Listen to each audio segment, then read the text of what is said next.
Josh Woodard here. We're here with a 2000 Chevy Silverado. We got a complaint that the truck won't start. They've already replaced the alternator and got the battery tested and charged, which they said was good. It's not in there, it's in the back of my truck. We'll be putting it in just a minute and starting the test and figuring it out.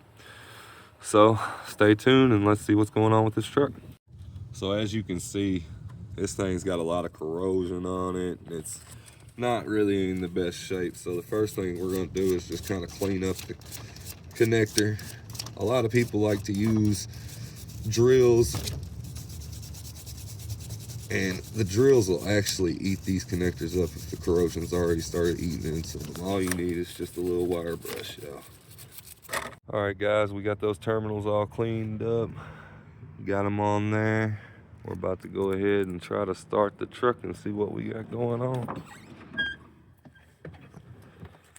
Let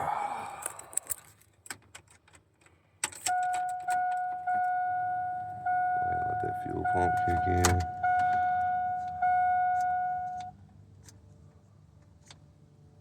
We're getting nothing up here at all. All right, guys, so I got Bobby in there with the key. I pulled up the relay. I've already swapped the relay out with the headlamp relay right there just to make sure it wasn't the relay. But I've got Bobby with the key. He's gonna go ahead and try to turn the ignition.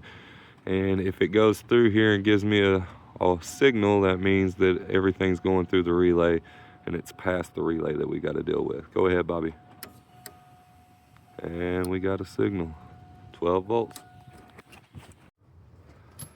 So we're back with the truck. We done got the starter from O'Reilly's down the street. We're about to go ahead and get it on there. We went ahead and jacked it up. We're gonna throw a stand underneath there. I'm gonna hop underneath there and go ahead and knock out the bottom bolts, and he's gonna go ahead and knock out the 2 wires. Let's go. All right, so the first thing we did was disconnected the battery. You wanna move it off to the side, that way you know it's not gonna touch a post or anything, and you can move forward with the starter.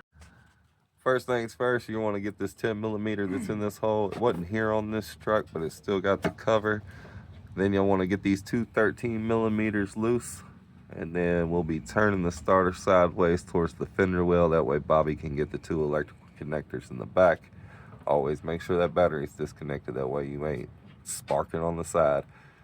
And we'll be getting on to putting it in. Right here on the side of the oil pan, guys, is a clip. It's the oil level sensor. You'll have to get down in here with a screwdriver or a pick and pry that up and pull that out. That way, when you bring the starter down, you don't break this clip. We went ahead while it's down here. We're putting the new one in. We went ahead and tied in our 12 volt and our reference wire here to go ahead and start it. Ground wasn't tight, so we went ahead and made sure it was tight, and always make sure everything's tight and good to go. That way you ain't got no issues once you got it up there. Let's get it in place. All right, guys, we got all of it tightened up. Got our 13s back in place, our wires we did before we put it up in place. We got the cover back in place. I even found a little 8mm bolt that's the same size threads to go in there to hold the plate in place so it's not wobbling around. We're all back together. I'm gonna have Bobby try to start it up, and let's see what we got going on. All right, Bobby's about to try to start the truck. Let's see what it does.